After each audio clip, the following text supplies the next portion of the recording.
আমার নবীজিকে আল্লাহ একটা সূরত মুবারক দিয়া, মানব রূপ দিয়া পৃথিবীর মধ্যে পাঠিয়েছিলেন। এই জন্য 63 বছর জিন্দেগি কাল মুবারক আমার দয়ার নবী এই পৃথিবীর মধ্যে চলাফেরা করেছেন, জগৎবাসীকে হেদায়েতের বাণী শিক্ষা দিয়েছেন। এই জন্য পৃথিবীর কোনো ব্যক্তি যদি কোনোদিন বলতে না পারে ওই লোকটা নবীর মতো, ওই লোকের চেহারাটা নবীর মতো। এই জন্য আমার আল্লাহ কয় আমি কাউরে কারো মতো বানাই না, যারে যেই রূপ দিয়া বানাই এটা শুধু তার জন্যই। কথা কোন ঠিক না বেঠে? এই জন্য কবি বলছেন ওরে এমন সাধ্য কার আছে ভাই এই ঘড়ি তৈয়ার করে, এই ঘড়ি তৈয়ার করে ভাই লুকাই ঘড়ির ভিতরে, ভাই লুকাই ঘড়ির ভিতরে। সকালবেলা হয়তো বলতে পারবেন স্নানঘাটের ফিসা বাইসা আমরা চুনারু ঘাটে গান গাইয়া গেছে, আব্বাজিরা রে সব গান রে শুধু গানই মনে করবেন না, সুর শুনতে মজা লাগে কিন্তু কথাগুলা বোঝার চেষ্টা করবেন। এই যে এখানে কবি বলছেন এমন সাধ্য কার আছে ভাই এই ঘড়ি তৈয়ার করে। এই ঘড়ি মানে দেয়াল ঘড়ি না, ঘড়ি মানে হাতের ঘড়ি না। এই ঘড়ি দিয়া আমার আল্লাহ একটা দেহরে বুঝাইছে, মানুষের দেহটারে বুঝাইছে। বাজান ঘড়ির কাঁটা যেরকম আস্তে আস্তে ধীরে ধীরে সেকেন্ডের কাঁটা বাড়ি দেয়, মানুষের জিন্দিগিটাও এইরকম ঘড়ির কাঁটার মতো মানুষের সময়গুলা ফুরিয়ে যায়। কথা কোন ঠিক কিনা? এমন সাধ্য কার আছে ভাই এই ঘড়ি তৈয়ার করে, এই ঘড়ি তৈয়ার করে ভাই লুকায় ঘড়ির ভিতরে। আল্লাহ যখন মায়ের গর্ভে সন্তানটা দান করে ওই সন্তানের দেহটাও তো একটা ঘড়ি। কথা কোন ঠিক কিনা? একটা ঘড়ির ভিতরে আমার আল্লাহ আরেকটা ঘড়ি পাঠায়, আরেকটা রূপ গঠন করে। তিনি কেমন কারিগর ওই মাও জানে না তার সন্তানটা কালো হবে না ফর্সা হবে, শ্যামবর্ণ না উজ্জ্বল হবে। বাবাও জানে না তার সন্তান কালো হবে না ফর্সা হবে, উজ্জ্বল হবে না শ্যামলা হবে। আসার আগ পর্যন্ত মায়ের পেটে থাকা অবস্থায় কেউ কি বলতে পারে? অনেক সময় দেখবে অনেক মা ফর্সা, মায়ের সন্তানটার পেস কাটিং কালো হয়, অনেক মা ফর্সা তার সন্তানের পেস কাটিং কালো হয়, অনেক মা কালো তার সন্তানের চেহারাটা উজ্জ্বল ফর্সা হয়। কথা কোন ঠিক না বেঠে? আমার আল্লাহ এটাই বুঝাইলেন পৃথিবীর সমস্ত মানুষ মিলে যেটা পারবে না আমি আল্লাহ সেটাই করিয়া দিতে পারি। এই জন্য আল্লাহর হুকুমের উপর কার হুকুম চলবে না, আল্লাহর হুকুমের বাইরে কেউ যেতে পারবে না। এখানে আল্লাহ তাআলা সূরত দিয়ে এটাই বোঝালেন পৃথিবীর কোনো মানুষ যাতে বলতে পারে না যে ওই লোকটা নবীর মতো। কারণ দয়াল নবীর আল্লাহ তাআলা ইচ্ছে করলে নূর বানাইয়া পাঠাইতে পারতেন, অন্য কিছু বানাইয়া পাঠাইতে পারতেন। সূরতে বাশার মানুষ রূপ দান করলেন কেন?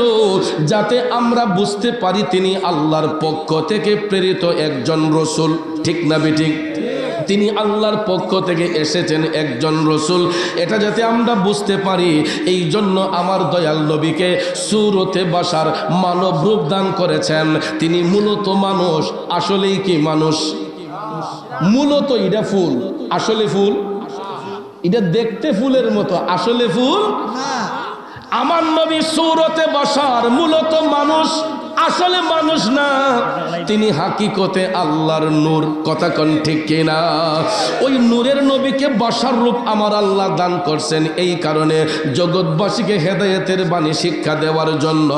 এই জন্য বাজানো আমার নবীকে যারা তাজিম করবে তারা মহান মালিকরে চিনবে।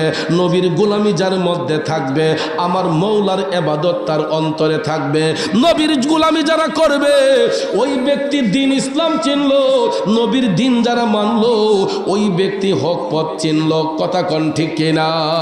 এই জন্য কবি বলেছেন ওই বাজে ইসলামের ধ্বনি শব্দ শোনা যায় রে, নবীর দিনে আও মুসলমান, নবীর দিনে আও, নবীর দিনে আও মুসলমান, নবীর দিনে আও। খারাপ লাগতেছে বাবাজিরা, বন্ধু আমার আমার নবীর মোহব্বত পাইতে গেলে কোনো পেস কাটিং লাগে না। কালো হোক, ফর্সা হোক, শ্যামবর্ণ হোক, উজ্জ্বল বর্ণ হোক, যেই কোনো কালার নিয়ে আসুক না কেন, যদি তার অন্তরে নবীর মোহব্বত থাকে, তার সিনার মধ্যে হুব্বে মুস্তাফার প্রেম থাকে, আমার নবী তাকেই বন্ধু রূপে গ্রহণ করে, গোলাম রূপে গ্রহণ করে। ঠিক কিনা কন ভাইয়ের আমার, বন্ধুরা আমার, কালো লোকটারে বানাইছে কে? শ্যামবর্ণ লোকটারে বানাইছে কে? ফর্সা লোকটারে বানাইছে কে? আল্লাহ বানাইছে। এখন আমরা যদি কোনো কালো মানুষে অবজ্ঞা করি, এটা কি ঠিক হইব? এটা কি ঠিক হইব? কিন্তু আপনারা দেখবেন বিয়া শাদী চাইতে গেলে গটেকরে কয় মেয়ে লাজাতে সুন্দর হয়। ঠিক না বেটি? ছেলে দেখতে গেলে কয় ছেলের বডি মাটা যাতে সুন্দর হয়, ফর্সা হয়, টল ফিগার হয়। অনেক জায়গায় দেখবেন মেয়ে দেখতে গেলে মেয়েটা যদি কালো হয়, আইয়া গটকরে ফদাফদি করে, কই কালা বিটি দেখবার লেগে আমার ফুলা ফালছিলাম। আসেনি এরকম? ছেলে যদি কালো হয়, গটকরে দেখবেন গালাগালি করে, কই দাঁত রে বিয়া করবার লেগে আমি জি পালছিলাম রে। আর ছেলে দেখছিলে না? আপনারা বলেন, দাঁত উঁচা লোকটারে বানাইছে কে? চোখ বাঁকা লোকটারে বানাইছে কে? হাত ভাঙ্গা লোকটারে বানাইছে কে? পা ভাঙ্গা লোকটারে বানাইছে কে? এই জন্য যুবক ভাইয়ের আমার, কোনদিন কোন মানুষকে অহংকার দেখাতে নাই, কোন মানুষকে নিয়ে মন্তব্য করতে নাই। কারণ অনেক সময় দেখবেন রাস্তার ভিখারিও, পথের পাগলটাও দেখবেন আমার মালিকরে তাল্লাশ করে। আমরা চিনি না, না চিন্না তারে পাগলার ঘরে পাগলা কইয়া গাইলাই। ঠিক না বেঠিক? আমরা চিনি না বিদায়, জানি না বিদায়, অন্ধ লোকটারে আমরা কই কানার ঘরে কানা। কথা বলেন, বলি কি বলি না? এ বন্ধু, অথচ যাইয়া দেখেন কানা লোকটা অন্ধ হইয়া সে আমার নবীর গোলামি কইরা মৌলারে সন্তুষ্ট করছে। আর ফর্সা লোকটা সুন্দর সুরত পাবার পর আমার নবীরে চিনে না। আমি প্রায় মাহফিলে গেলে অনেক সময় দেখি গো, আমার সাথে সাক্ষাৎ করার জন্য অনেক অন্ধ লোক আসে। গত পরশুদিন আমি গেলাম একটা মাহফিলে, পরশুদিন নয়, গতকালকে আমি বাঞ্ছারামপুর উপজেলায় যখন বাদ এসে আলোচনা করতে গেছি, হঠাৎ করে রুমের মধ্যে যাইয়া দেখি একজন লোক আমার সাথে মুসাফা করতে আসছে। আমি বললাম, কি ব্যাপার, আপনি এদিক সেদিক ঘুরতেছেন কেন? আপনি দিকে হাত দিয়ে এদিক সেদিক যায়। কয়, হুজুর আমি চোখে দেখি না। অথচ আমি দেখতেছি তার চোখের মনি খোলা, পাতিগুলা খোলা, কিন্তু লোকটা জন্ম থেকে অন্ধ।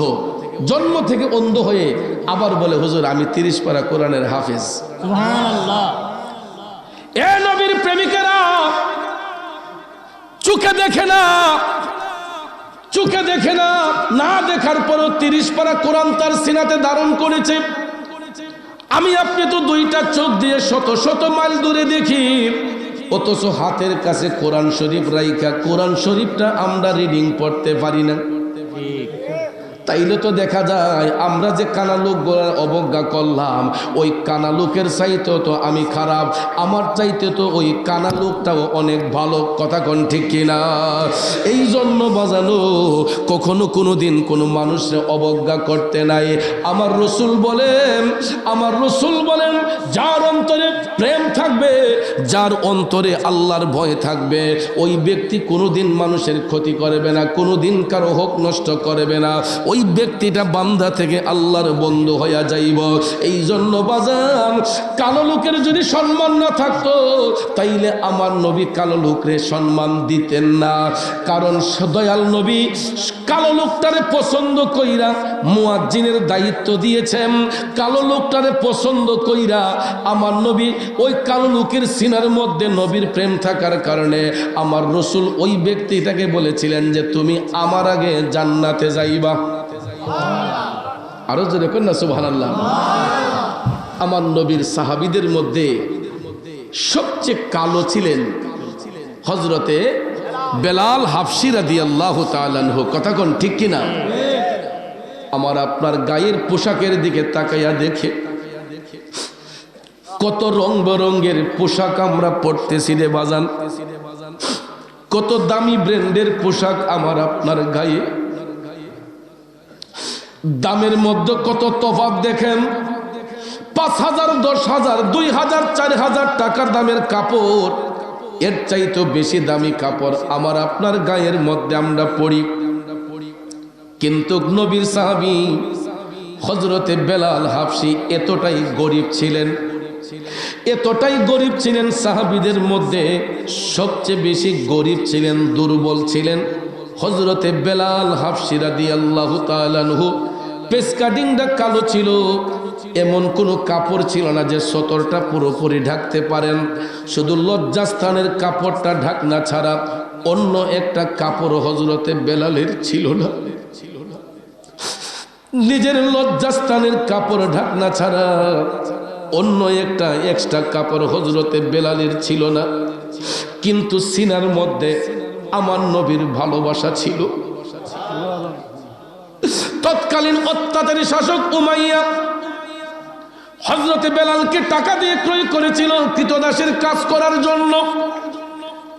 বেলাল উমাইয়ার ঘরে কাজ করতেন, দিন রাত হযরতে বেলালকে ঘরের মধ্যে রাইখা কাজ করাইতো।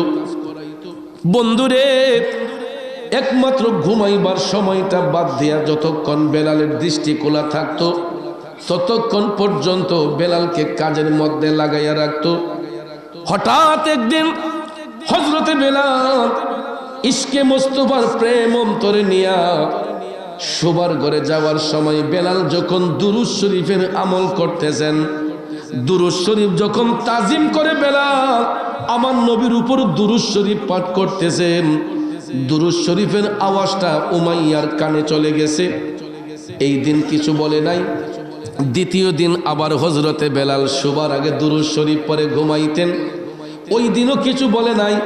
একদিন, 2 দিন, 3 দিন বেলালের কণ্ঠে দুরূদ শরীফের আওয়াজ বের হবার পরে অত্যাচারী শাসক উমাইয়া ডাক দিয়া কয়, বেলাল কিরে, আমার টাকার কেনা গোলাম হইয়া তুই মুহাম্মদের কালেমা পড়স? এটা তো হইতে পারে না। জোরে কর নাউজুবিল্লাহ। বেলালকে ডাক দিয়া কয়, বেলাল, আমার টাকার কেনা গোলাম হইয়া মুহাম্মদের কালেমা পড়বে, এটা আমি দিতে পারি না হইতে। যদি তুই বাঁচতে চাস কোনোদিন আর এই কালেমা আমার ঘরে বইসা পড়বে না। হযরতে বেলাল কোনোদিন উমাইয়ার মুখে মুখে কথা বলতেন না, কারণ উমাইয়া ছিল তার মনিব, বেলাল ছিলেন কর্মচারী। ঠিক না বেঠে? কর্মচারী হইয়া মনিবের সঙ্গে কোনোদিন মার্কেটিং করা এটা আদবের খেলাফ। কিন্তু ভাইয়ের আমার, ঈমানের বিষয় হলো ভিন্ন। ঈমানের ব্যাপারে বাবা যদি নবীর শত্রু হয় বাবার বিরুদ্ধে কথা বলা যাবে, মা যদি নবীর বিরুদ্ধে হয় ওই মাকে ত্যাগ করা যাবে, ভাই যদি নবীর বিরুদ্ধে হয় ওই ভাইকে ত্যাগ করা যাবে। ঠিক কিনা কোন? বন্ধুরে, যখন হযরতে বেলালের ইমানি বিষয়ের উপর হাত দিল উমাইয়া, বেলাল ডাক দিয়া বলতেছে, উমাইয়া, আমি তোমার ঘরের চাকর, মনিব আমি তোমার ঘরের চাকর, তোমার ঘরের যত কাজ আছে আমি করব, আরো যদি কিছু করতে হয় করব, কিন্তু আমি বেলাল বেঁচে থাকতে কোনোদিন আমার নবীর নাম ছাড়তে পারবো না। জোরে জোরে কন্যা সুবহানাল্লাহ। বেলাল ডাক দিয়া কই, আমি যদি মরেও যাই আমার অন্তর থেকে দয়াল নবীর ভালোবাসা কোনোদিন মুছবো না। এই কথাটা বলতে দেরি হয়েছে। উমাইয়ার হাতের মধ্যে একটা চাবুক ছিল, ওই চাবুকটা দিয়া হযরতে বেলালের গায়ের মধ্যে তো কোনো কাপড় নাই, খালি শরীর। ফেস কাটিংটা কালো হলে কি হবে? চামড়া যদি কালো হয়, ফর্সা হয়, শ্যামবর্ণ হয়, চামড়ার ভিতরে যেই ব্লাড, রক্তটা কি সবার এক না ভিন্ন? রক্তের কালারের তো কোনো ভিন্নতা নাই। চামড়াটা কালো হলে কি হবে? যখন উমাইয়া হাতের মধ্যে চাবুক নিয়া হযরতে বেলালের খালি শরীরের মধ্যে ঠাস করে একটা চাবুক মারছে, হযরতে বেলালের চামড়াটা ফাইটা ফিচকি দিয়া রক্ত বের হয়ে গেছে। এ বন্ধু, বেলাল হাবশীর গায়ের চামড়া ফাইটা রক্ত বের হয়ে গেছে। তারপরে বেলাল মুস্কি মুস্কি হাসতেছে যে এই আঘাত কোনো আঘাত না, যদি 1000টা আঘাতও আসে এটা তো নবীকে ভালোবাসার কারণে আসছে। পলকে জীবন দিয়ে দেব যদি নবী তুমি চাও, কলিজা টুকরা করে দেব যদি নবী তুমি চাও। ও গোয়ারি জি জানাই এই অদমে একবার দেখা দাও, হাবিবি ইয়া রাসূলুল্লাহ, হাবিবি ইয়া হাবিবাল্লাহ, হাবিবি ইয়া রাসূলুল্লাহ, হাবিবি ইয়া হাবিবাল্লাহ। চিৎকার মেরে বলি ইয়া রাসূলুল্লাহ। এ নবীর প্রেমিকেরা, ও যুবক বন্ধুরা, হযরতে বেলাল হাবশীর চামড়া ফাইটা ফিচকি দিয়া রক্ত মুবারক বের হইয়া গেছে, তারপর হযরতে বেলালের অন্তর থেকে নবীর ভালোবাসা মুছে নাই। উমাইয়া কই, কিরে বেলাল, এতটা আঘাত করলাম, তারপরে তুই কি কালেমার ধ্বনি ছাড়বি না? বেলাল কই, এটা কেন? তুমি যদি আমাকে মেরেও ফেলো, শেষ নিঃশ্বাস পর্যন্ত আমি বেলাল নবী নবী কইয়াই কাইন্দা যাইব।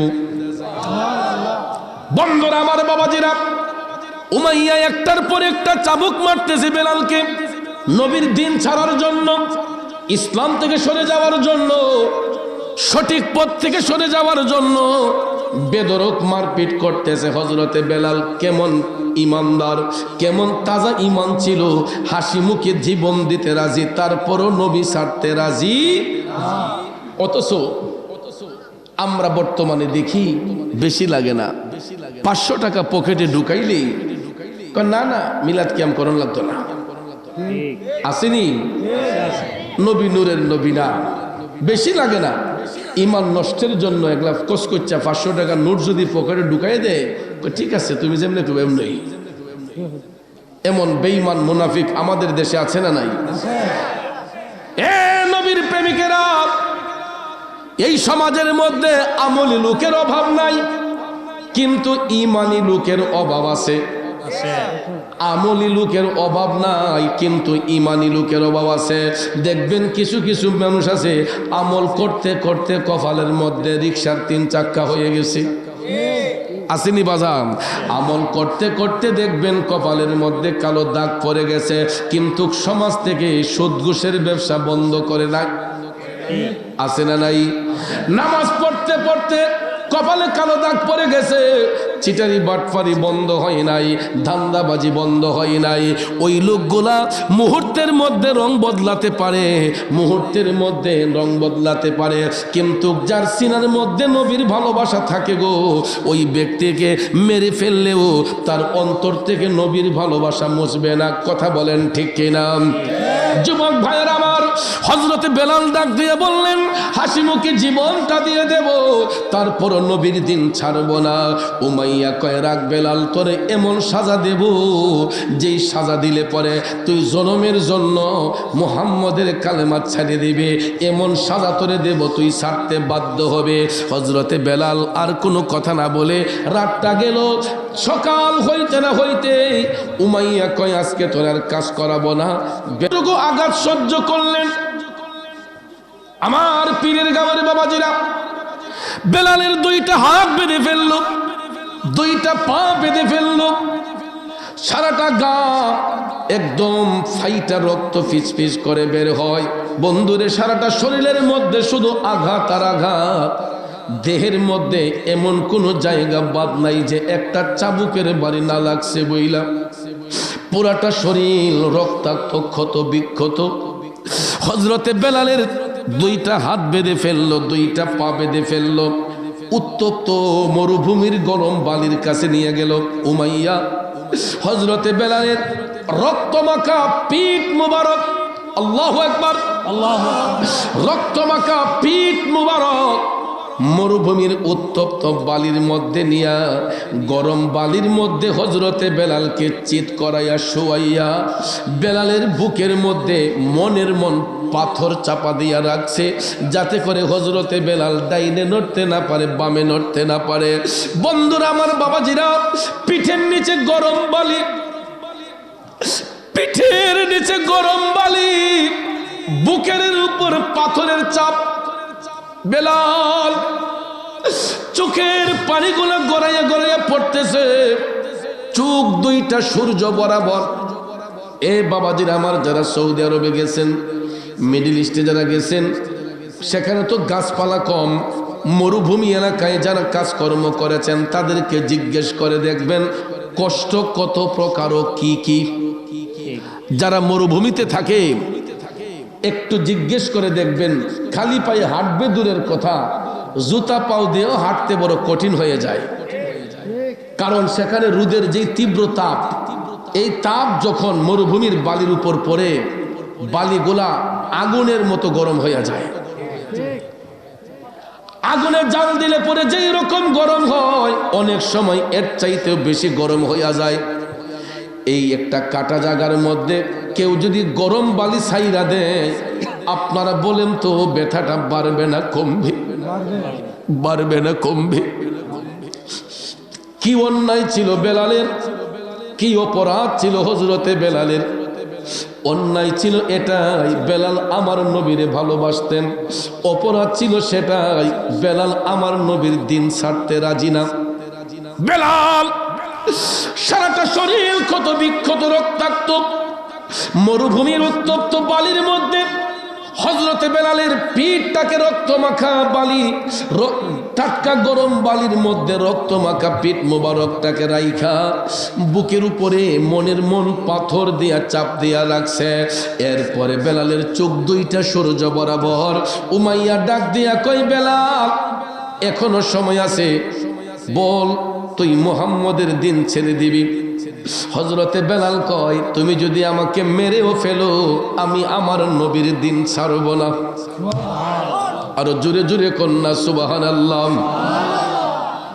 বন্ধুরা আমার, বাবাজিরা, বেলাল হাফসি টপ টপ করে চোখের পানি চাইরা কান্দে, মৃত্যুর সাথে পাঞ্জা লড়তেছে হযরতে বেলাল। ওই মুহূর্তে উমাইয়ার বলতেছে যে আমি হাসি মুখে জীবনটা দিব, কিন্তু আমার নবী ছাড়ব না। বন্ধুরা আমার, বাবাজির আমার, বেলাল চোখের পানি ছাইরা কান্দা কান্দা কয়, নবী নবী কইরা আমার মরণ যেন হয় গো, নবী নবী কইরা আমার মরণ যেন হয়। ভাইরে ওই মরণে পাইব শান্তি, ওই মরণে পাইব শান্তি, থাকবে না রে ভয়। নবী নবী কইরা আমার মরণ যেন হয় গো, নবী নবী কইরা আমার মরণ যেন হয়।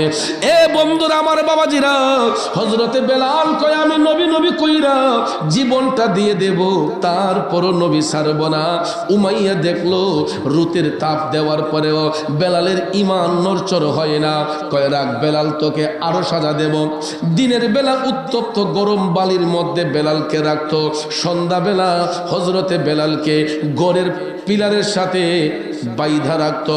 যেই রকম আমরা গরু ছাগল যেই রকম আমরা ঘরের মধ্যে নিয়ে রাইতে বাইধা রাখি খুঁটির মধ্যে, এই রকম ভাবে ঘরের পালার সঙ্গে হযরতে বেলালকে বাইধা দিনের বেলা রাখতো বালির মধ্যে, রাতের বেলা বেলালকে পালার সাথে বাইধা বেধরক মারপিট করত। দিনের বেলা রাতের বেলা মাইরা রক্তাক্ত করত। দিনের বেলা হযরতে বেলালকে উত্তপ্ত বালির মধ্যে শোয়া সাজা প্রদান করত।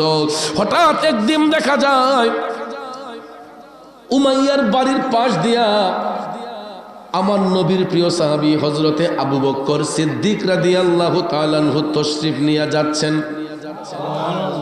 ভাইয়েরা আমার, বন্ধুরা আমার, এমন সময় আবু বকর সিদ্দিক রাদিয়াল্লাহু তাআলা আনহু যখন সন্ধ্যা রাতে যাচ্ছেন, দেখা যায় কান্নার শব্দ শোনা যাচ্ছে।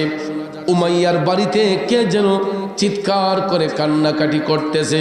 আবু বকর সিদ্দিক একটু দেখার জন্য উমাইয়ার বাড়ির মধ্যে প্রবেশ করলেন। প্রবেশ কইরা দেখে গো গড়ের পালার সাথে হযরতে বেলালকে বাইধা এমন ভাবে রক্তাক্ত করেছে, পশু জবাই করলেন, রক্তটা যেই রকম গড়াইয়া গড়াইয়া যায়, হযরতে বেলাল হাফসির গায়ের রক্তগুলা এই রকম ভাবে মাটি দিয়া গড়াইয়া গড়াইয়া পড়তাছে। জোরে জোরে কন্যা আল্লাহু আকবার। এ পশ্চিম পীরের গাঁয়ের বাবাজিরা, আমার নবীর ভালোবাসা রক্ষার জন্য, ঈমানটাকে মজবুত রাখার জন্য বেলাল মৃত্যুর সাথে পাঞ্জা লড়তেছে, তারপরও আমার নবী ছাড়বে না, এই প্রতিজ্ঞাবদ্ধ। হযরতে বেলাল টপ টপ করে চোখের পানি ছাইরা কাঁদছে। আবু বকর সিদ্দিক দেখা নিজেরা সামলাতে পারলেন না, তিনিও টপ টপ করে চোখের পানি ছাইরা কান্না শুরু করলেন। আবু বকর ডাক দিয়া কয়, কিরে বেলাল, কেমন মুনিবের ঘরে চাকরি করো, কেমন মুনিবের ঘরে কাজ করো? মনিব হইয়া গোলাম রেখে কেউ এইরকম টর্চারিং করে? হযরতে বেলাল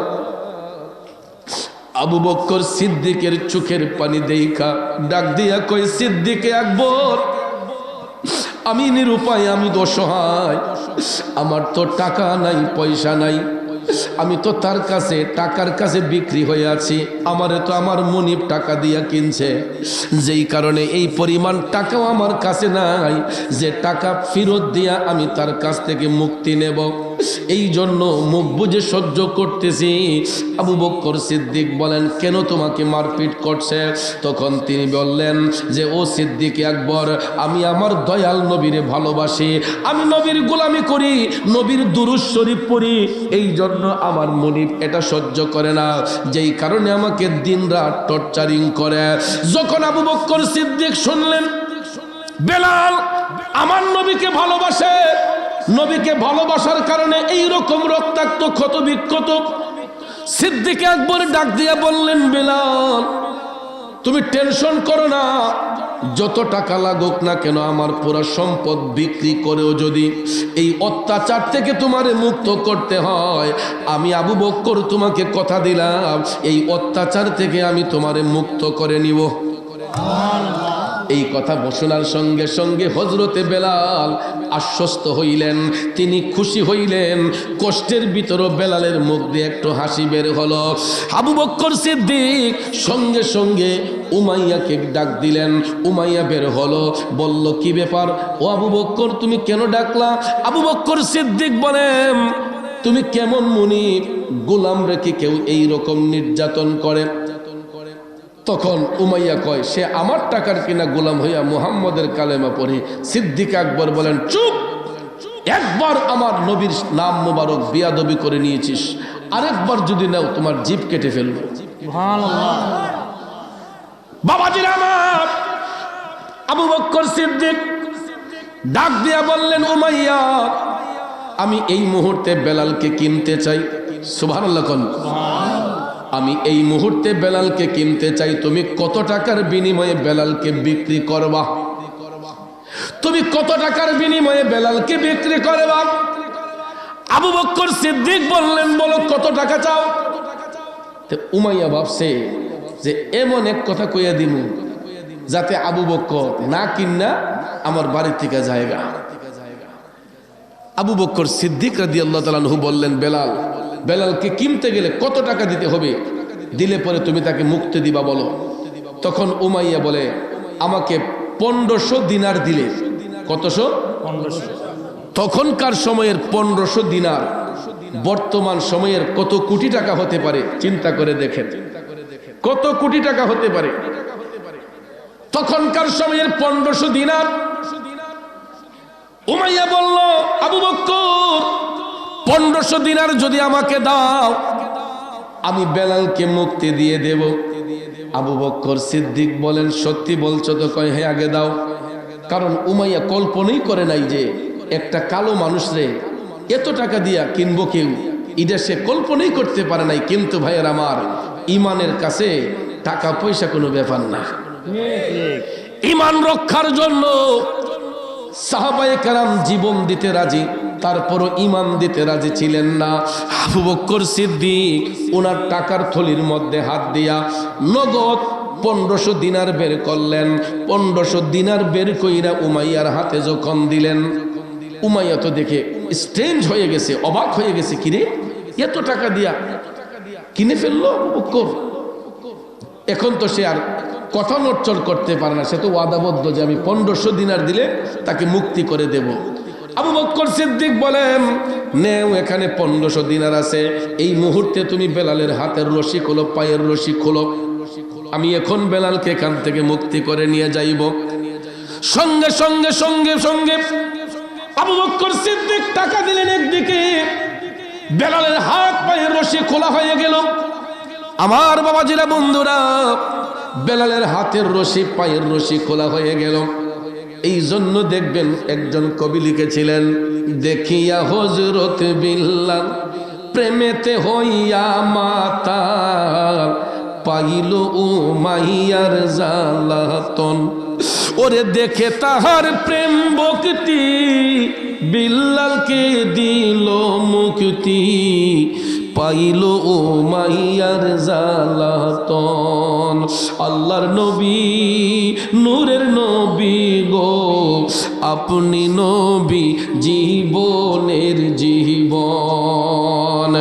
আমার বাবাজিরা, বন্ধুরা, আমার নবীকে ভালোবাসার কারণে আবু বকর সিদ্দিক তখনকার সময়ে 1500 দিনার দিয়ে হযরতে বেলালকে উমাইয়ার অত্যাচার থেকে আজাদ করলেন, মুক্ত করলেন।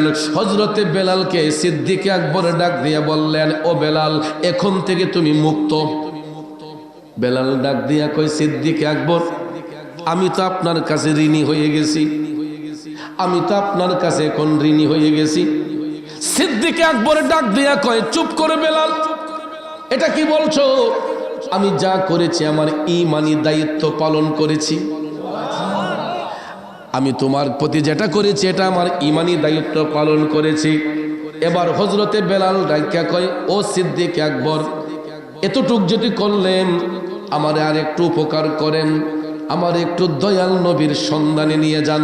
আমি দয়াল নবীর দিদার লাভ করতে চাই, আমি নবীজির গোলামিতে থাকতে চাই। আবু বকর সিদ্দিক বলেন, আমি তো মদিনা শরীফেই যাচ্ছি, চলো তুমি আমার সাথে চলো, আমার সাথে চলো বেলাল, আমার সাথে চলো। বন্ধুরা আমার, গায়ে কোনো কাপড় নাই, লজ্জাস্থানের কাপড় ঢাকনা, সারাটা শরীর ক্ষত বিক্ষত।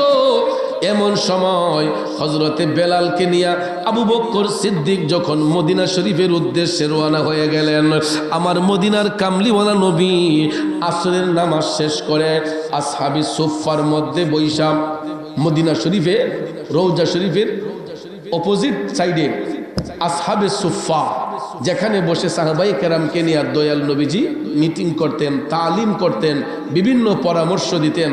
আসহাবে সুফফা, এটা রিয়াজুল জান্নাতে যারা গিয়েছেন, রিয়াজুল জান্নাতের পিছন সাইডে বাম দিকে দেখবেন, বাম দিকের যে উঁচু জায়গাটা, এটাকে বলা হয় আসহাবে সুফফা। তো সেখানে বসে আল্লাহর হাবিব সাহাবায়ে কেরামকে তালিম প্রদান করতেছেন। ওই দিকে হযরতে আবু বকর সিদ্দিক বেলাল হাবশিকে নিয়ে রওনা হয়েছেন মদিনা শরীফের দিকে। তখনও নবীর সঙ্গে কোনো সাক্ষাৎ হয় নাই, তখনও আমার দয়াল নবীর সাথে হযরতে বেলাল হাবশির কোনো সরাসরি সাক্ষাৎ হয় নাই। তিনি যখন আসতেছেন, আমার নবী আসহাবে সুফফার মধ্যে বৈশা তালিম প্রদান করতেছেন। হঠাৎ করে দেখা যায় দয়াল নবীর চোখের পানি টপ টপ করে পড়তেছে।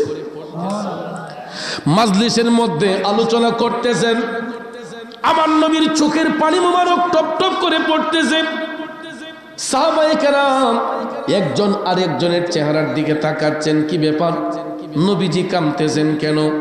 হঠাৎ করে সাহাবায়ে কেরাম ডাক দিয়া কই, নবী গো, ইয়া রাসূলুল্লাহ, নবী গো, আমরা গোলামরা কি কোনো অন্যায় করেছি? আমার নবী কয়, না না না, তোমরা কোনো অন্যায় করো নাই। সাহাবায়ে কেরাম কয়, নবী গো, তাইলে আপনি কান্দেন কেন? আমার নবী ডাক দিয়া কয়, উম্মতেরা রে, কিছুক্ষণ পরে আমার বেলাল হাবশি আমি নবীর কদমে আসতেছে, আমি আমার বেলালের জন্য কান্দি। সাহাবায়ে কেরাম এই নামটা শুনে অবাক হয়ে গেলেন, ইয়া রাসূলুল্লাহ, কোনদিন তো আমরা তাকে দেখি নাই, কোনদিন তো এই নামের কারো কথা আপনি বলেন নাই। নবী গো, বেলাল লোকটাকে দয়াল নবী বলতেছেন অপেক্ষা করো, সে আসতেছে। তো সাহাবায়ে কেরাম ভাবছেন খুব সুন্দর হবে, অনেক বড় মাপের একজন ব্যক্তি, বা অনেক ধনবান ব্যক্তি হবে, বা অনেক হ্যান্ডসাম হবে, এই রকম ধারণা করে নবীজি যার জন্য কান্না করতেছে, সাহাবায়ে কেরাম ওই লোকটাকে দেখার জন্য তারা আবেগ আপ্লুত হয়ে বসে আছেন। একটু পরে দেখা যায় সত্যি সত্যি আবু বকর সিদ্দিক রাদিয়াল্লাহু তাআলা আনহুর সাথে একজন লোক আসছে। যেই লোকটার গায়ের মধ্যে কোনো কাপড় নাই, শুধু লজ্জাস্থানের কাপড়টা ঢাকনা, সারাটা শরীর ক্ষত বিক্ষত রক্তাক্ত। নবীজির কদম মুবারকে আইসা আবু বকর সিদ্দিক সালাম দিলেন। হযরতে বেলাল নবীকে সালাম দিতে যাইয়া জিহ্বার মধ্যে কথাটা একটু বেজে গেছে। তিনি যখন আসসালাতু আসসালামু আলাইকা ইয়া রাসূলুল্লাহ বললেন, হযরতে বেলালের মুখের মধ্যে কথাটা বেজে যেত। যখন হযরতে বেলাল আমার নবীকে সালাম দিতে যাইয়া মুখের মধ্যে কথা বেজে গেছে, উপস্থিত সাহাবায়ে কেরাম সবাই হাসি মাইরা উঠছে। কি মাইরা উঠছেন? হাসি দিয়া উঠছেন। দেখবেন আমাদের সমাজে কেউ যদি তুতলাইয়া কথা কয়, আমরা অনেক সময় ওই লোকটা নিয়ে হাসি, হাসি না? আমার নবী চুপ করে বললেন, দয়াল নবী তাদেরকে বললেন, চুপ করো, এই আমার উম্মতেরা তোমরা হাসতেছো কেন? আমার বেলাল কালো বিদায় হাসো, আমার বেলালের মুখের মধ্যে কথা বেজে গেছে এই জন্য হাসো। নবী আমার টপ টপ করে চোখের পানি সাইরা কাইন্দা কয়, সাহাবারা রে, ইসলাম গ্রহণ করার পরে বলো তো তোমরা আমি নবীর জন্য গায়ের রক্ত কতটুকু দিয়েছো? এই কথাটা বলতে না বলতেই সাহাবায়ে কেরাম সব চুপ করে বসে রইলেন, মাথাটা নিচু করে ফেললেন। আমার নবী কেঁদে কেঁদে বলতেছেন, সাহাবারা রে, বলো তোমরা আমি নবীর জন্য তোমাদের গায়ের কত ফুটা রক্ত তোমরা ঝরিয়েছ? আমার বেলাল কালো বিদায় তোমরা আমার বেলাল রে নিয়ে হাসো, আমার বেলালের গায়ে কাপড় নাই বিদায় তোমরা আমার বেলাল রে নিয়ে হাসো। আমার নবী কামলিওয়ালা কয়, সাহাবারা রে, তোমরা আমার বেলালের গায়ের দিকে তাকাইয়া দেখো, দেহের কোনো জায়গা বাদ নাই, একটা বাড়ির চিহ্ন না আছে বলে। আমার বেলালের পুরাটা শরীর ক্ষত বিক্ষত রক্তাক্ত, একটা আঘাত বেলাল নিজের স্বার্থের জন্য গায়ে লাগাই নাই, শুধুমাত্র আমি নবীকে ভালোবাসা আমার বেলালের পুরাটা শরীর ক্ষত বিক্ষত রক্তাক্ত হয়েছে। পাইলে নিরালাই গো নবী, পাইলে নিরা, আমি দুই কদমে চুমু খাবো, কদম ধুলি মাখবো গায়, পাইলে নিরালাই গো নবী,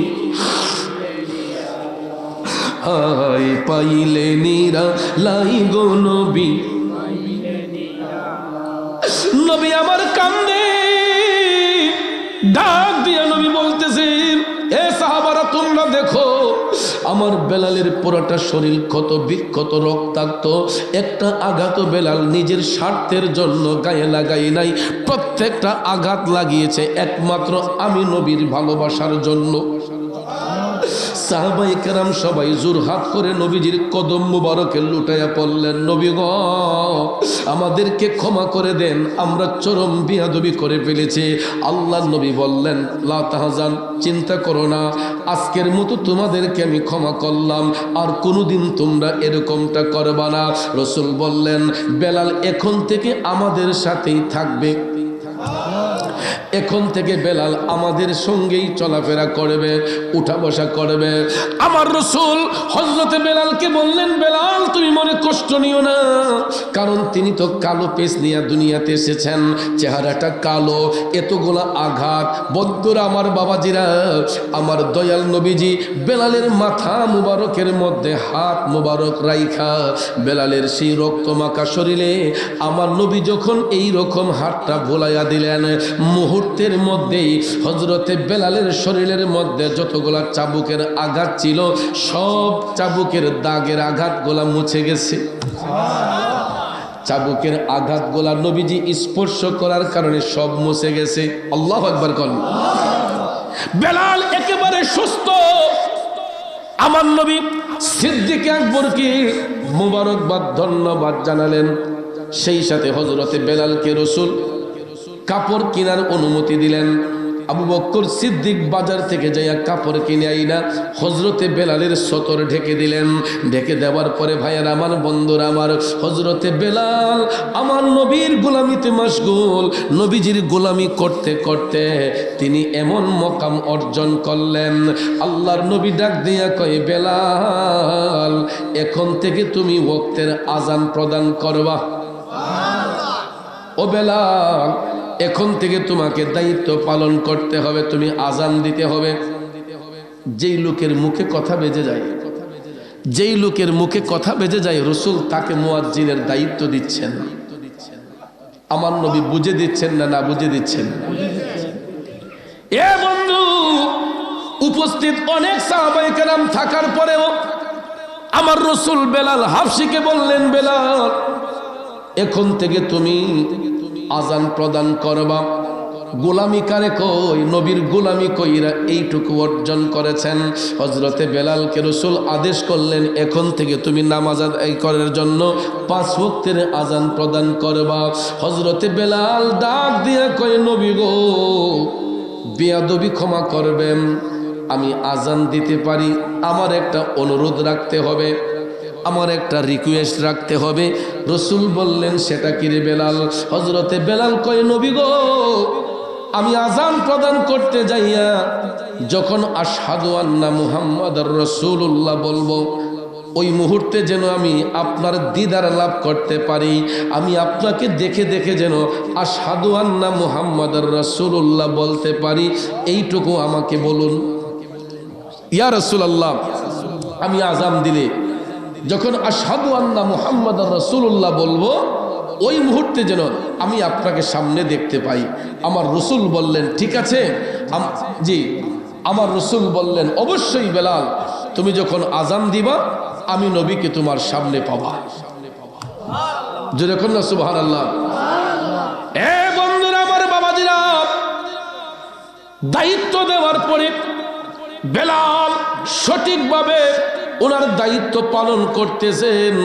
প্রতি ওয়াক্তের আজান দিতে যাইয়া হযরতে বেলাল যখন আশহাদু আন্না মুহাম্মাদুর রাসূলুল্লাহ বলতেন, তখন আমার নবীর সামনে পাইতেন। এইভাবে গোলামি চলছে। হঠাৎ একদিন মদিনার কামলিওয়ালা নবী, মায়ার নবী, দয়ার নবী বলতেছেন, বেলাল রে, তুমি তো আমি নবীর আগে জান্নাতে কদম রাখবা। গোলামি কারে কয়? নবীর গোলামি কারে কয়? দেখেন, বেলাল হাবশি যখন প্রতিনিয়ত তিনি দায়িত্ব পালন করছেন, হঠাৎ একদিন মাজলিসে বসে রসুল বললেন, বেলাল তুমি তো আমার আগে জান্নাতে কদম রাখবা। এটা শুই না হযরতে বেলাল কাঁপ শুরু করছে। ভাবলেন যে নিশ্চয়ই আমি মনে হয় কোনো বড় ধরনের অন্যায় করে ফেলছি, না হলে যিনি রাহমাতাল লিল আলামিন, ওই নবীর আগে আমি হাবশি বেলাল জান্নাতে আগে কদম রাখবো, নবীর আগে, এটা হয় কিভাবে? বেলাল কাঁপতে শুরু করলেন। আমার নবী ডাক দিয়া বললেন, বেলাল তুমি কাঁপতেছো কেন? অবশ্যই অবশ্যই তুমি আমার আগে জান্নাতে কদম রাখবা। উপস্থিত সাহাবায়ে কেরাম ডাক দিয়া কয়, নবী গো, এটা কেমনে সম্ভব ইয়া রাসূলুল্লাহ? আপনার আগে হাবশি বেলাল কেমনে জান্নাতে কদম রাখবে? আমার নবী ডাক দিয়া কয়, তাইলে শোনো এ আমার সাহাবারা, হাসরের ময়দানে আল্লাহ রাব্বুল আলামিন আমি নবীকে বহন করার জন্য একটা জান্নাতি সাওয়ারি পাঠাইবে। হাসরের ময়দানে আমি নবীকে বহন করার জন্য যেই জান্নাতি বাহনটা আমার আল্লাহ পাঠাইবেন, এটার সামনে যেই শিকলটা থাকবে টাইনা নেওয়ার জন্য, ওই শিকলটা যার কাঁধে আমার আল্লাহ রাখা সিলেক্ট করেছেন, ওই লোকটা হলো আমার হাবশি বেলাল। সুবহানাল্লাহ। ইয়া রাসূলুল্লাহ, হাসরের ময়দানে আমি রসুলকে বহন করার জন্য যেই বাহন থাকবে, এটার শিকল টানার জন্য যাকে আল্লাহ সিলেক্ট করেছেন সে হলো বেলাল। আমি রসুল তো সাওয়ারির মধ্যে বসা থাকব, শিকলটা থাকবে আমার বেলালের কাঁধের মধ্যে। কাজেই জান্নাতের গেট দিয়ে যখন প্রবেশ করা হবে, জান্নাতের গেট যখন খোলা হবে, আপনারা বলেন ড্রাইভার আগে না প্যাসেঞ্জার আগে? ড্রাইভার আগে না প্যাসেঞ্জার আগে? ওই জান্নাতি বাহনের প্যাসেঞ্জার হলেন রাহমাতাল লিল আলামিন, ড্রাইভার হলেন হযরতে বেলাল। নবীর গোলামির দাম আছে না নাই? কথা কোন আছে না নাই? এই জন্য আশেক কয়, প্রেমিক কয়, নবীজির গোলামের, খারাপ লাগে? অনেক আগে গাইতাম ছোট্টবেলায়, কিন্তু নবীর শান যতই শুনি ততই মজা লাগে, কথা কোন ঠিক না? নবীজির গোলামের। তবে এটাও শুনুন, এই গজলটা যিনি লিখেছেন, এই গজলটা যিনি লিখেছিলেন, এই নবীর গোলাম রে আমার আল্লাহ নবীর গোলামিতি রাখছে। উনি ফরাজি কান্দি মতলব উত্তর, চাঁদপুর মতলব উত্তরের ফরাজি কান্দি একটা ঐতিহ্যবাহী দরবার, ওই দরবারের আশিক রসুল, এই জামানার একজন আশিক রসুল। উনি হচ্ছেন ডক্টর শায়েখ মঞ্জুর আহমেদ রেফাই রহমতুল্লাহ আলাইহি। ওনার জীবনে উনি যতদিন ওনার বুঝ হওয়ার পরে তিনি এক বছরও হজ বাদ দেন নাই। উনি শুধু যাইতেন আমার নবীর গোলামি করার জন্য। প্রতি বছর তিনি ওনার জীবদ্দশায় প্রতি বছর তিনি হজ করতেন আর আমার নবীর শানে কাসিদা লিখতেন। উনি এমন কাসিদা লিখেছেন, ওনার কিতাবের নামই হচ্ছে আশিকি। নাম কি? আশিকি। পুরাটা কিতাবে শুধু নবীজির শান। উনার জীবদ্দশায় তিনি লিখে গিয়েছেন, মরণের পরে জান্নাতুল বাকি চাই। সুবহানাল্লাহ কোন।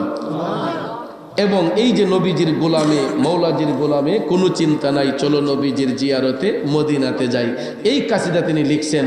লেখার কারণে তিনি পরে লিখছিলেন যে মরণের পরে জান্নাতুল বাকি চাই। সত্যি সত্যি উনি যেই বছর শেষ হজে গেলেন, উনি দেশ থেকে বিদায় নিয়েছেন, আমি মঞ্জুর আর ফিরব না, আমি নবীজির কদমে চলে যাচ্ছি, তোমরা আমার জন্য টেনশন করো না। সত্যি সত্যি ভাইয়ের আমার, উনি শেষ বিদায় নিয়ে গিয়েছেন। সত্যি সত্যি ওনার জীবনের শেষ হজে যাইয়া মদিনা শরীফ গিয়া নবীর কদমে গিয়ে ওনার ইন্তেকাল হয়েছে এবং ওনার দাফন হয়েছে জান্নাতুল বাকিতে। সুবহানাল্লাহ বলেন। এই জন্য শেখ লিখেছেন, নবীজির গোলামের, মৌলাজির গোলামের কোনো চিন্তা নাই, চলো নবীজির জান্নাতে মদিনাতে যাই, চলো নবীজির জিয়ারতে মদিনাতে যাই। আমার বাবাজিরা, বন্ধুরা, গভীর মনোযোগ মনোযোগ। হযরতে বেলাল হাবশির ব্যাপারে আমার নবী সাহাবায়ে কেরামকে জানাইয়া বলতেছেন, সাহাবারা রে, এই কারণে আমার বেলাল আমি নবীর আগে জান্নাতে কদম রাখবে। হাসরের ময়দানে আল্লাহ তাআলা আমি নবীকে বহন করার জন্য যেই বাহনটা পাঠাইবেন, এই বাহনের উপরে আমি বসা থাকব। শিকল টানার জন্য আমার আল্লাহ আমার বেলালকে সিলেক্ট করেছেন। কাজেই বেলাল শিকল টাইনা যখন জান্নাতের গেটের দিকে নিয়ে যাবে, দরজা খোলার পরে সর্বপ্রথম কদমটাই তো হযরতে বেলালের পড়বে, কথা কোন ঠিক কিনা? পর থেকে সাহাবায়ে কেরাম হযরতে বেলালকে এত সম্মান করতেন, ভালোবাসতেন। বেলালের আজানের ধ্বনি না শুনলে মদিনার কচি কচি বাচ্চারা মায়ের দুধ পান করতো না। দেখবেন অনেক বাচ্চাগুলারে মোবাইলের মধ্যে মিউজিক না বাজাইলে খাবার খায় না। অনেক বাচ্চাদেরকে মোবাইলের মধ্যে দেখবেন কার্টুন সাইরা না দিলে বাচ্চারা খাবার খায় না, ঠিক না? আর ইডি না করার কারণে, ইডি করার কারণে আমাদের বাচ্চাগুলার রাতকানা রোগ হয়, চৌকের সমস্যা হয়, কথা বলেন ঠিক না বেঠিক? কিন্তু মদিনার কচি কচি শিশু বাচ্চারা, এরা যদি বেলালের কণ্ঠে আজান শুনতো, তখন আরাম কইরা মায়ের স্তন থেকে দুধ পান করত। বেলালের আজানের ধ্বনি এত চমৎকার ছিল, কথা বলতে গেলে মুখে যদি কথা বাস্তব, কিন্তু আজান দেওয়ার সময় এত সুন্দর কণ্ঠ বের হতো, মদিনার বাচ্চাগুলা সবাই পাগল পারা হইয়া যেত। যেই বাচ্চা মায়ের বুকের দুধে মুখ দিত না, ওই বাচ্চা পর্যন্ত বেলাল হাফসের আজানের ধ্বনি শুনলে মায়ের স্তনের দুধ পান করতে বাধ্য হইয়া যায়। বাবাজিরা আমার, বন্ধুরা আমার, প্রতিনিয়ত হযরতে বেলাল 5 ওয়াক্তের আজান দিতেন। প্রতিদিনের নিয়ায় আজান দিতে দিতে হঠাৎ একদিন দেখা যায় হযরতে বেলাল ফজরের আজান দিলেন। আল্লাহু আকবার,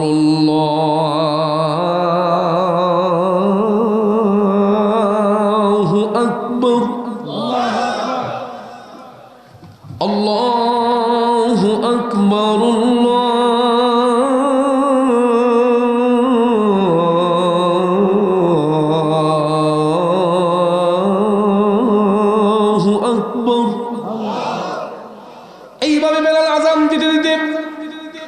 আশহাদু আল্লা ইলাহা ইল্লাল্লাহ। এরপরে বেলাল যখন বললেন আশহাদু আন্না মুহাম্মাদুর রাসূলুল্লাহ,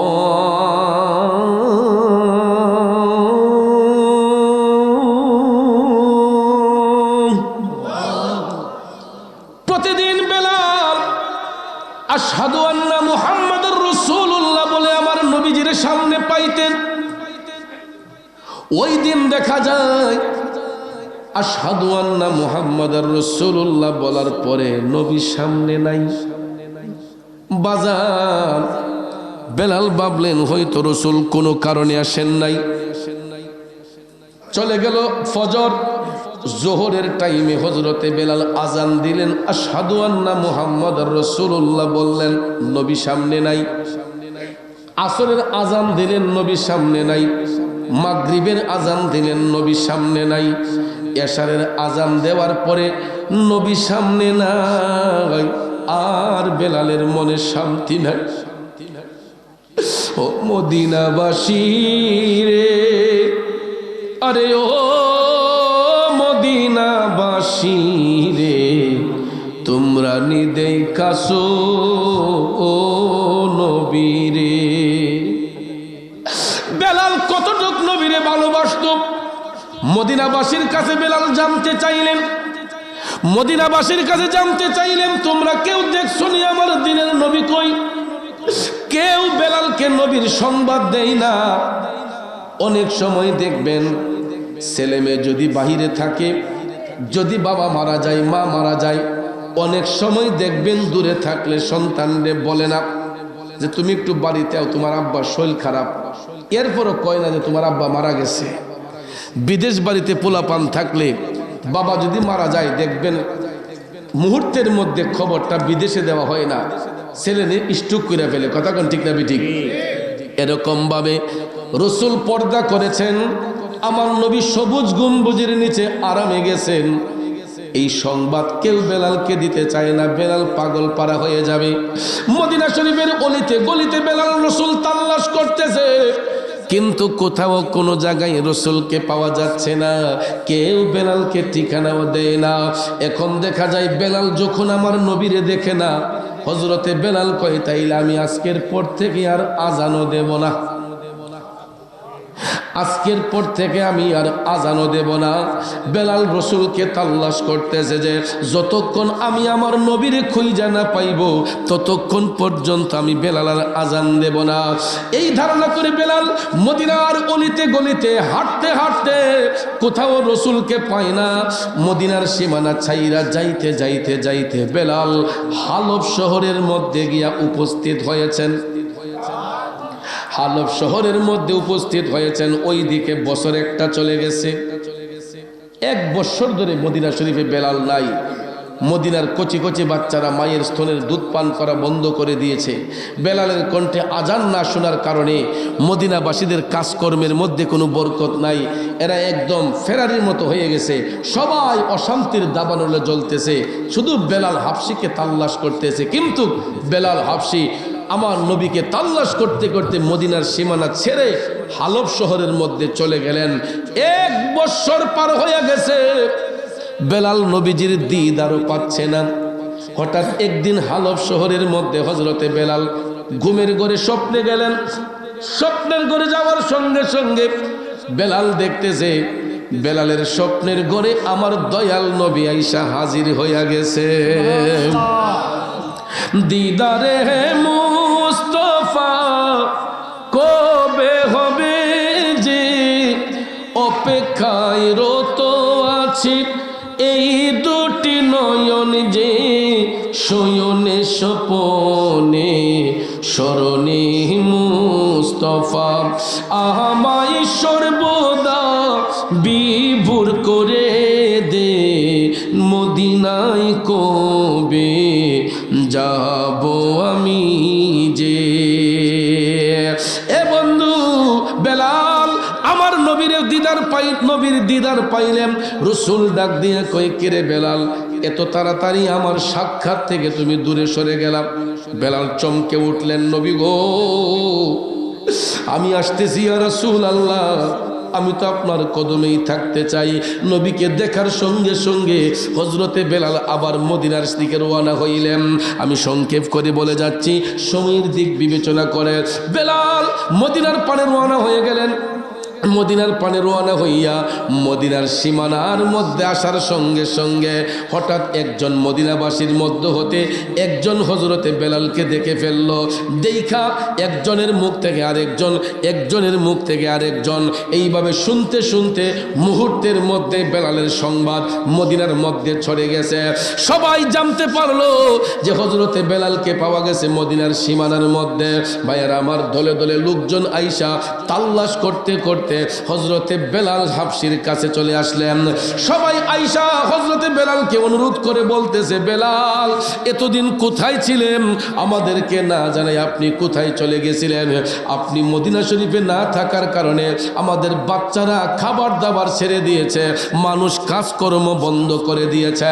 হযরতে বেলাল কয়, আগে বলো আমার নবী কোথায়? বন্ধুরা আমার, বাবাজিরা, আগে বলো নবী কোথায়? এখন মদিনাবাসীরা ভাবতেছে, এখন যদি বেলালকে আমরা নবীজির রওজা শরীফের সংবাদ না দেই, তাইলে বেলাল হয়তো আবার আমাদেরকে ছেড়ে চলে যাবে। সবাই বলল, বেলাল আসো, তোমাকে আমরা নবীর কদমে নিয়ে যাই। নিয়ে যাইতে যাইতে যাইতে আমার নবীর রওজা শরীফের পাশে যাইয়া সবাই বলতেছে, বেলাল সবুজ গম্বুজের নিচে শুয়ে রাসূল আরাম করতেছে। আসসালাতু ওয়াসসালামু আলাইকা ইয়া রাসূলুল্লাহ বলে সালাম দিয়া হযরতে বেলাল মদিনা শরীফের নবীর রওজা শরীফের পাশে অজ্ঞান হয়ে গেলেন, বেহুশ হয়ে গেলেন। মদিনাবাসীরা হযরতে বেলালকে বুঝাইয়া বুঝাইয়া বললেন, বেলাল আমরা তো সবাই নবীর জন্য অপেক্ষা করতেছি, নবীর জন্য আপসেট হয়েছি, এখন তোমার কণ্ঠে একটু আজানটা দিয়ে আমাদেরকে শোনাও। বেলাল কয়, না না না, আমি আজান দেব না, কারণ আজান দিলে যদি আমি নবীজিরে না দেখি, এই আজান দিয়া তো আমার কোনো ফায়দা হবে না। আমি যতক্ষণ রসুলকে না দেখব ততক্ষণ পর্যন্ত আর আজান দেব না। কারো কথাই বেলাল আজান দিচ্ছেন না। এক পর্যায়ে মদিনাবাসীরা ভাবলেন যে বেলাল আমাদের কারো কথা শুনবে না, দুইজনের কথা কোনোদিন বেলাল ফালাইবে না। একজন হলো নবীর কলিজার টুকরা নাতি ইমাম হাসান, আরেকজন হলো নবীর কলিজার টুকরা নাতি হযরত ইমাম হুসাইন রাদিয়াল্লাহু তাআলা আনহুমা। এই দুইজন আমার নবীর কলিজার টুকরা নাতি। মদিনাবাসীরা সবাই মিলে চলে গেলেন ইমামে মকাম হাসান এবং হুসাইন রাদিয়াল্লাহু তাআলা আনহুমার কাছে। তারা তখন দুনিয়ার জমিনে ছিলেন। ভাইয়েরা আমার, বন্ধুরা আমার, মদিনাবাসী সবাই মিলে হযরত ইমাম হাসান এবং হুসাইন রাদিয়াল্লাহু তাআলা আনহুর কাছে যাইয়া বললেন, আমাদের কারো কথাই বেলাল আজান দেয় না। আপনারা তো নবীজির কলিজার টুকরা নাতি, আপনারা তো আহলে বায়াতের অন্যতম সদস্য, আপনারা দুইজন মিলে যদি বেলালকে একটু রিকোয়েস্ট করতেন, হয়তো আপনাদের কথা বেলাল কোনোদিন ফালাবে না। তখন ইমাম মকাম হাসান হুসাইন রাদিয়াল্লাহু তাআলা আনহুমা বলতেছেন যে অবশ্যই আমরা বললে যদি বেলাল কণ্ঠে আজান আসে, আমরা অবশ্যই ওনাকে অনুরোধ করব। তখন ইমাম হাসান এবং হুসাইন হযরতে বেলাল হাবশির কাছে গিয়ে বললেন যে মদিনাবাসীরা আপনার কণ্ঠে আজান শুনতে অপেক্ষমান। আমরা দুই ভাই নবীজির কলিজার টুকরা নাতি, আমরা হাসান হুসাইন দুই ভাই আপনাকে রিকোয়েস্ট করছি, আপনি আজান দেন।